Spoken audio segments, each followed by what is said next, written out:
Hello everybody and welcome back to another Farming Simulator 25 map guide. Today we're going to be taking a look at the Quebec countryside.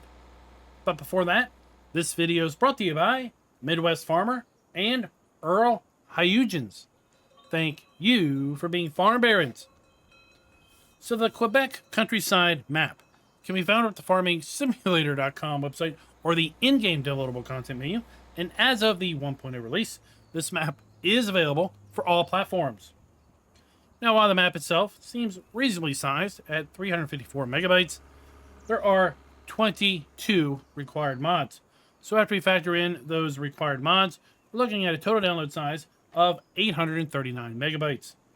Those required mods are placeable hedges, old sheds, Meridian grain bin pack, floor plane weighing station, radio tower, American farmhouse, Smar hall, old barn, big cow barn, old parlors garage, North American shed pack, Walker Farm shed pack, hall 15 by 38, steel sheds, farmhouses, cow barn XL, extra large workshop, U.S. cow barn with Vector, Paglaney building pack, outdoor silos, liquid manure tank, and pig barn building package. Let me go ahead and read you the description. Welcome to Quebec, in a small town inspired by reality. There are 76 fields, 7 realistic farms, 100 purchasable plots, several forests, realistic buildings, realistic weather adapted to Quebec, and crops adapted to local seeding and harvest dates. With all that said, let's jump back over here to the map itself and take a look at the PDA. If we zoom out, we're going to see that we have quite an interesting shape of fields. We've got a lot of forestry here, and the fields are, for the most part, rectangular in shape. We do have a few irregular shaped fields, kind of to the northwest and down here to the south. But overall, the vast majority of the agriculture here is going to be long rectangular fields. We do have our standard crops available to us in Farm Sim 25 available on this map. Now, we'll note that if you load this map up with straw harvest enabled, you're going to find that there are lots of Lua errors in the log. Typically, that is happening when we have additional crops, but we don't have that here on this map. So I'm not really sure what that is being tied to, but I do hope that we do get a update from Creative Mesh soon to hopefully correct all of those issues with respect to some map having those Lua errors with respect to straw harvest being enabled. Now, this map is making use of the US generic soil map, so let's go ahead and see how that is being applied to these fields. Here we can see the US soil map again that I mentioned. It is going to be the Riverbend Springs soil map because we can see this big arch on our loamy sand that is going to mirror the river that we had again on Riverbend Springs. Now, with respect to our starting farmland, we start out by owning farmland ID 1, which is going to be the main starting farm. That is going to be a cow farm, and should we choose to not own the farm at the start, we can buy that for $163,000. If we do not own the starting farm, all these buildings are pre-placed, and in fact, you do start out with the starting machinery, regardless if you own the farm or not. We also have farmland ID 2 as far as our starting farmland, and we have farmland ID sorry about that, farmland ID 80, which is going to be a little shed where we do have our harvester placed, and we can buy that for $10,872 if we do not own it at the start. As far as the other 7 farms on this map, well, not necessarily a farm, but we do have a farmhouse located up here at farmland ID 83. So if we buy that for $14,592, we will have a remote farmhouse. Just south of the main starting farm, we have farmland ID 77. That's going to be another cow farm. We can buy that for just a hair under $89,000. We have yet another cow farm at farmland ID 78 for $98,000. Guess what? We have an arable farm at farmland ID 79 for $113,808. But we return back to our cow farm trend with farmland ID 81 for $125,784. On the other side of the river, we have farmland ID 86. That's going to be another cow farm for $215,808. We have then farmland ID 85, which is, guess what? yet another cow farm for $92,880. Now, this would be an interesting map, I think, for multiplayer, given the vast majority of farms available. And, well, we could go in with some cooperative farming as far as the various fields, because while this map does have 100 viable plots, there are maybe a little short on fields because a lot of these viable plots are tied to forest areas. With respect to our crop counter, we are looking at a custom crop counter that is available to us on this map. And you can see that lots of our crops are being planted in May or June and are going to be harvested in August, September, or October. With respect to animals, while we start out with the cow farm, we do not have any cows in the barn at the start. We do have contracts available on this map. And with respect to productions, we own 2 bunker or fermenting silos at the main starting farm. And in fact, across all of the map, there are a total of 17 productions pre-placed. Now, the vast majority of those are going to be fermenting silos that are going to be tied to those additional farms. But we also have 6 other productions in the bakery, carpentry, cement factory, dairy, sawmill, and spinnery. All of those could be purchased. One of the possible starting farms also does have a greenhouse associated with it. Now, I counted up a total of 3 different sell points around the map. So not a whole lot of sell points, but we do have a train sell point, so that will appeal to some folks. We start out with a decent listing of starting machinery, although be cautious. Some of the stuff is new and some of the stuff is very, very used as far as its condition goes, so it will need a bit of maintenance. Now, we do have listed 25 collectibles, but when I selected to show the collectibles in the console command, none really appeared. So I do believe that this map is a big old goose egg with respect to collectibles, and we don't actually have 25. I feel that it's showing here as a remnant of the base map, Riverbend Springs, that this map was based upon. Let's go ahead and take a look at our starting fleet. So from our garage, we have access to the Challenger MT645 and the Fiat 16090 DT medium tractor. We have the John Deere 3650 small tractor and the International Series 200 pickup truck. We have the Skoda Coupe as far as our car, and we have the Kubota Sidekick side by side. We have front loader bucket and our front loader Q6M front loader arms. We've got access to the TDK 301 RP trailer, as well as the Credo 3 Power Harrow. The Power Harrow is typically paired up with a planter, but I don't actually see that listed here in our starting machinery. We also have the Great Plains Solid Stand 1500 seeder and the Brantner TA 12050 Power Spread Plus manure spreader, as well as the FarmTech Super Cease 800 slurry tanker. We've got the Massey Ferguson 8570 harvester and the 8570 grain header. We have our Alpine Hit 4.4H tedder, our GA 4731 windrower, and our Samez XT 390 rear mower. We have the Massey Ferguson 1840 small square baler, and then we have a power washer to round it all out. With respect to mods and DLCs, this map does not include any. Now here at our starting farm, Farmland ID 1, we do have our farmhouse with our sleep and wardrobe trigger. And I will say that everything at all the farms that I tried to sell things at was sellable. So you should be pretty good to go with respect to your overall customization of the farm.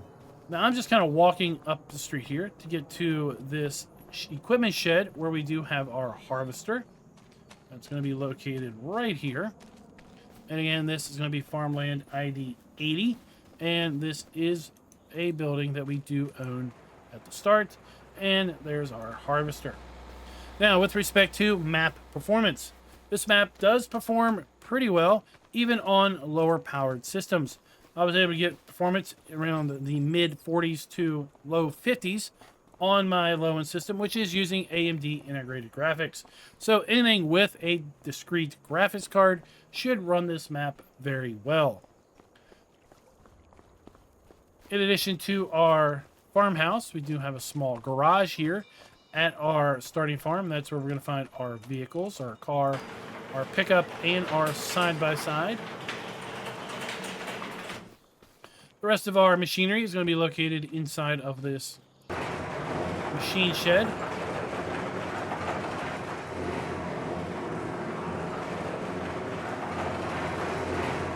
We have a fuel point. We have our 2 fermenting silos, so we have our dump point. We have our interactive trigger, and we have our, well, output pipe. Okay.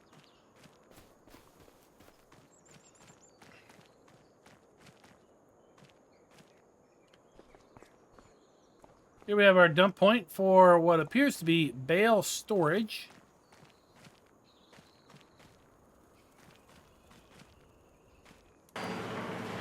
With a capacity of what I appear to be 300 bales. We have the dreaded static cows. I think I'm pretty opinionated on this. I think I've voiced it quite a bit in the past. Not a big fan of the old static cows. We do have our feeding trough here. We have our milk trigger, and I like the fact that we have our hayloft up top, complete with a missing rung on the stairs.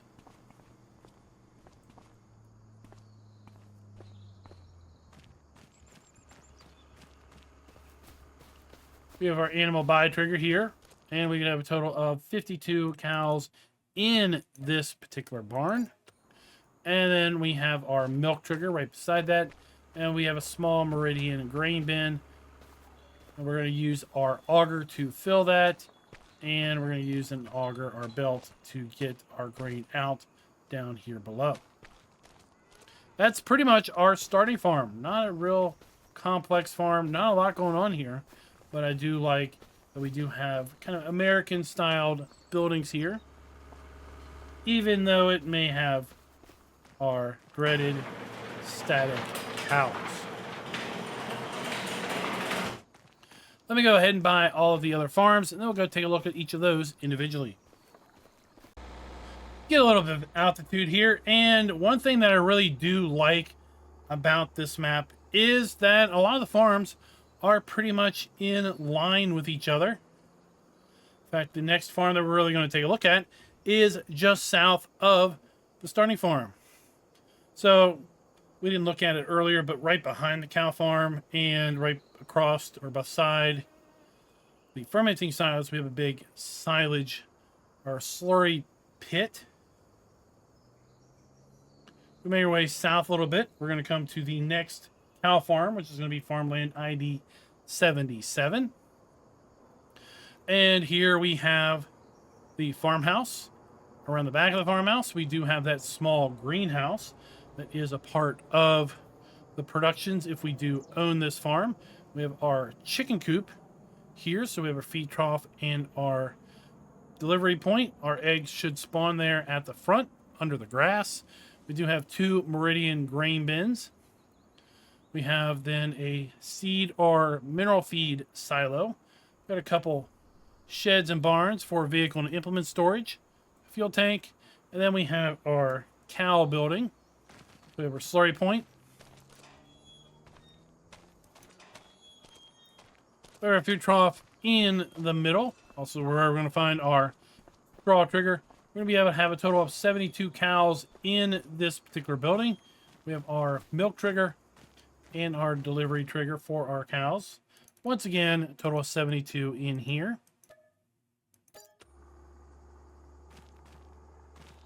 A large slurry storage and another machine shed around the back. Now, if we continue to make our way down this road, we're going to come to our next cow farm, which is located right here. Once again, we have our farmhouse. Got a nice garage here, this time cladded in white. We have a meridian bin. We have 2 fermenting silos. We're a large slurry tank. And then we have our white cow barn once again with our static cows. Yippee!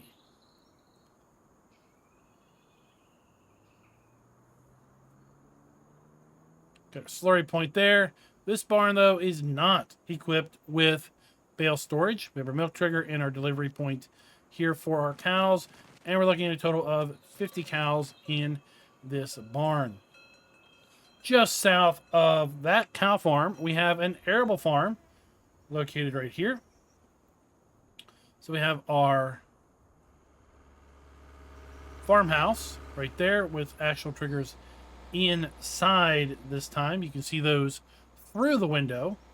Then we have multiple Meridian grain bins. And a little machine storage. Just down from that, almost seemingly attached to that farm, we then have another cow farm with its farmhouse across the street. Another nice white clad garage. A couple Meridian bins around the front. You can see a couple fermenting silos around the back.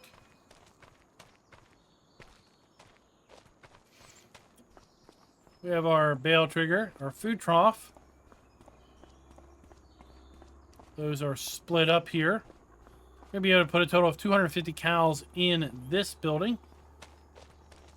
We got slurry storage tank there on the side.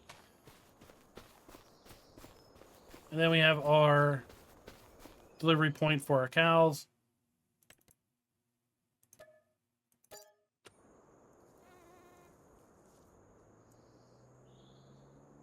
There we go there. Another slurry point there.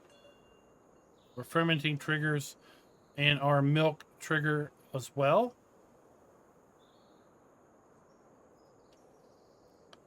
Now we made our way across the southern part of the map. We're going to come to kind of the town area. We're going to skip over that for now. We have our river right along the edge of the map at this point. But just to the east of the river, we're going to come to our another cow farm. So we have here our farmhouse, sleep and wardrobe triggers, a couple small Meridian grain bins, another pair of fermenting silos, big slurry storage tank, and once again we have our ever so fun cow barn with static cows. So we can have again 51 cows in here. We have our milk trigger, and we have our slurry point. We have our food inside.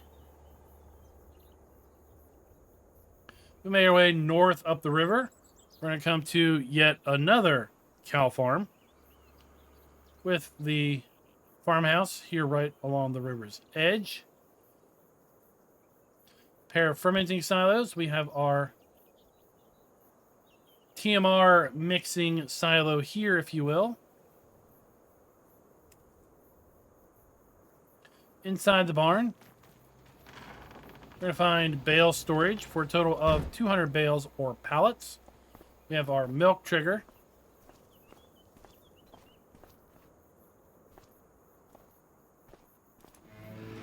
In fact, we have possibly 2 sets of bale and pallet storage. Really, we need to put bales or pallets in there to really establish that. Couple Meridian bins, and we're going to have a total of, 131 cows here.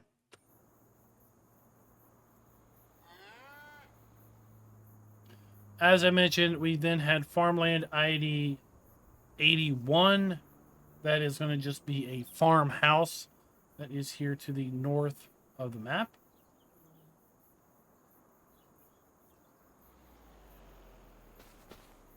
So that's right here. Again, with our triggers inside. Just beside that, we have our train sell point. So we have the end of the line, if you will. So we have a rent train trigger there. Let's go ahead and pull up the PDA. Just to the south of that, we're going to have our cement factory production.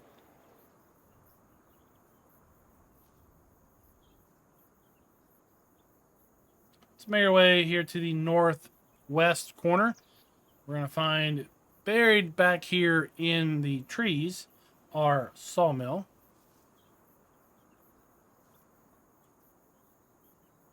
Right there. We'll come back across the northern part of the map now to the river. And well, life loves to be right by the river, right? So we settled by the river, and now this is also where we're going to find our productions as well as other sell points. So we do have a farmer's kiosk here at the cafe for a sell point. And then we have a fuel point with our gas station.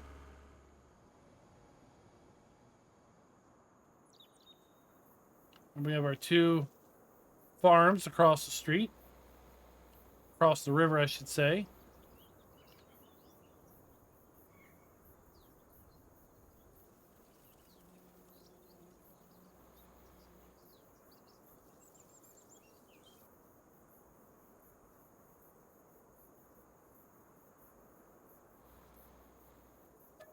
This is going to be our dairy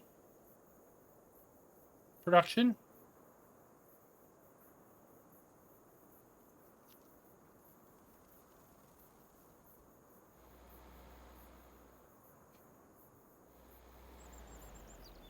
Here in town we have a grocery sell point. Your more fuel.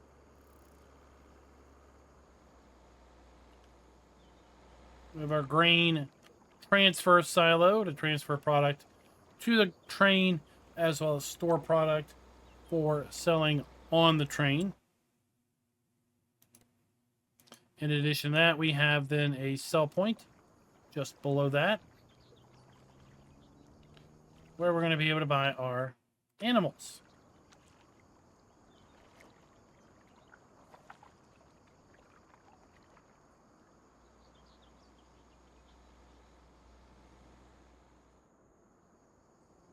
Fun little ballpark. And that, for the most part, folks, is going to be the Quebec countryside. And the last thing you may be saying to yourself is, where's the vehicle dealership? Well, it's right here. We're going to conclude here at our vehicle dealership. We have our dealer trigger. And then around the front, where all good sales desks should be, right at the front door. So we have our trigger. Let's go ahead and pick something up. See where it spawns. And as I figured, it spawns around the back.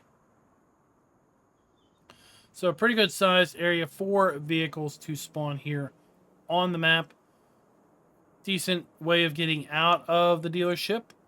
Nothing really impeding the way. And very wide roads overall. So you really shouldn't have any issues whatsoever with respect to kind of driving big machinery up and down the roads. Now I do want to check these power towers and see if we have collisions on those, because of course we do have these towers in some fields.